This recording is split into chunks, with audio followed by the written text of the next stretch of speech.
समाज न्याय और अधिकारिता राज्य मंत्री ए नारायण स्वामी ने दिव्य कला मेला 2023 का किया उद्घाटन। प्रधानमंत्री नरेंद्र मोदी ने पहली बार इन लोगों के लिए दिव्यांग शब्द का प्रयोग करके समाज का नजरिया ही बदल दिया। बताते चलें कि मैदागिन स्थित टाउन हॉल में शुरू हुआ दिव्य कला मेला 2023 केंद्रीय सामाजिक न्याय और अधिकारिता राज्य मंत्री श्री ए नारायण स्वामी ने दिव्यांगजनों द्वारा निर्मित उत्पादों का विपणन करने के लिए 15 सितंबर 2023 शुक्रवार की शाम दिव्य कला मेले का उद्घाटन किया। प्रधानमंत्री नरेंद्र मोदी ने पहली बार इन लोगों के लिए दिव्यांग शब्द का प्रयोग करके समाज का नजरिया ही बदल दिया।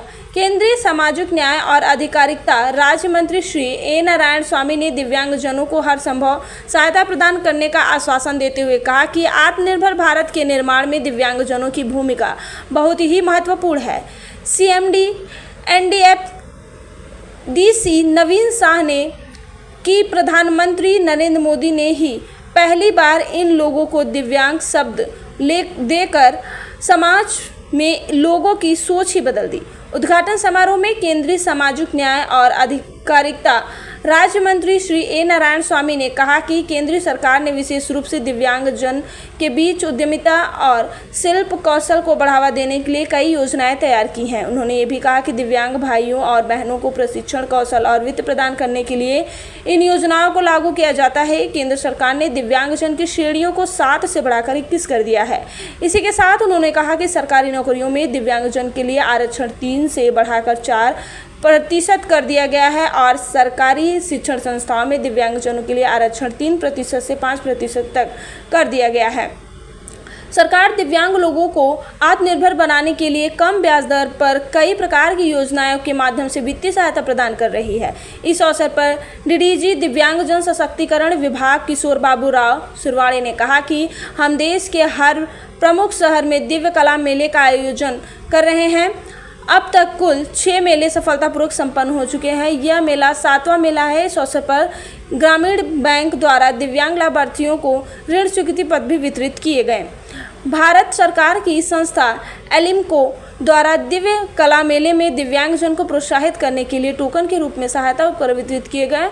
बड़ौदा UP बैंक ने 29 दिव्यांगजनों के लिए 25.75 लाख स्वीकृति की है। कार्यक्रम के दौरान 5 दिव्यांगजन को टोकन के रूप में ऋण स्वीकृति पत्र वितरित किए गए। दिव्यांगजन सशक्तिकरण विभाग, सामाजिक न्याय एवं अधिकारिता मंत्रालय द्वारा दिव्यांग उद्यमियों, कारीगरों के उत्पाद और शिल्प कौशल को प्रदर्शित करने के लिए 15 सितंबर से 24 सितंबर 2023 तक टाउन हॉल मैदागिन वाराणसी उत्तर प्रदेश में दिव्य कला मेला का आयोजन किया है और इस मेले में जम्मू और कश्मीर, उत्तर पूर्वी राज्यों सहित देश के विभिन्न हिस्सों से कला कौशल के धुरंधर अपने शानदार और आकर्षक उत्पादों जैसे हस्तशिल्प, हथकरघा, कढ़ाई के काम और पैकेज्ड फूड आदि का प्रदर्शन करेंगे, जो बिक्री के लिए भी उपलब्ध रहेगी। यह दिव्यांगजन के आर्थिक सशक्तिकरण की दिशा में एक अनूठी पहल है।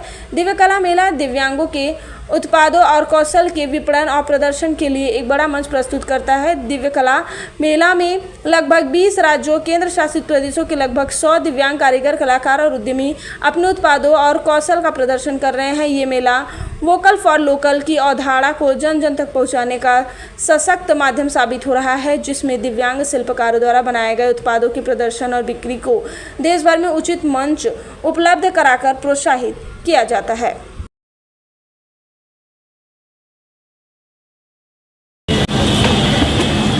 It is a pleasure for me to present this inauguration of Divya Kala Mela Varanasi, sponsored by Department of Social Justice and Empowerment. As a State Minister, मैं Kishore Babu Surwade, deputy director general, ministry of social justice, department of empowerment of persons with disability. Sir, आज किस तरह कार्यक्रम किया जा रहा है? आज कार्यक्रम हम लोगों ने दिव्य कला मेला जो वाराणसी में लगाया है, ये मेला हमारा अगले 10 दिन तक चलेगा। इसमें हम लोगों ने 100 स्टॉल्स दिव्यांगजनों के लिए लगाए हैं। इसमें जो दिव्यांगजनों ने जो बनाए हुए जो प्रोडक्ट्स हैं वो इसमें बेचे जाएंगे और इसमें से उन्हें जो उत्पादन की जो प्रॉफिट मिलेगा वो उनके चलेगा। आज तक हमारे डिपार्टमेंट में 7 दिव्य कला मेला और आगे आने वाले दिनों में 8 मेला। सर इस मेले का उद्देश्य क्या है? इस मेले का उद्देश्य हमारा यही है कि जो हमारे दिव्यांगजन भाई ये जो अपनी स्किल दिखाते हैं, जो भी कुछ करते हैं, छोटा मोटा काम करते हैं, जो प्रोडक्ट्स बनाते हैं, उनको अच्छा प्लेटफॉर्म मिले। और इसके दावे के साथ कहना चाहूँगा मैं कि अगले जो पिछले हमारे 7 दिव्य कला मेला जो है उसके प्रोडक्ट्स पहले 3 या 4 दिन के अंदर ही सब खत्म होना चाहिए। उसके बाद उन्हें वापस अपने गांव से प्रोडक्ट्स मंगवाने पड़े और अगले 7 दिन तक उन्हें बेचे। मैं ये भी कहना चाहूँगा कि हमने ये भी देखा दिल्ली में कि जो बाहर से हमारे सामान के लाते हैं उनकी एक्सपेक्टेशन बहुत सारी होती है कि हमें ये चाहिए, ये प्रोडक्ट बनना चाहिए, या फूड्स के स्पेसिफिक आइटम्स मिलने चाहिए। काशी की जनता से क्या कहना चाहेंगे? काशी की जनता से हम यही कहना चाहेंगे कि भाई देखिए, वैसे काशी की जनता दिव्यांगजनों के प्रति बहुत जागरूक है। वो यहाँ आए और हमारे यहाँ दिव्यांगजनों के प्रोडक्ट खरीदें और इसके साथ यहाँ पे जो कार्यक्रम है हमारे चलेंगे, यहाँ पे इवेंट जो चलेंगे उसका भी आनंद उठाएं।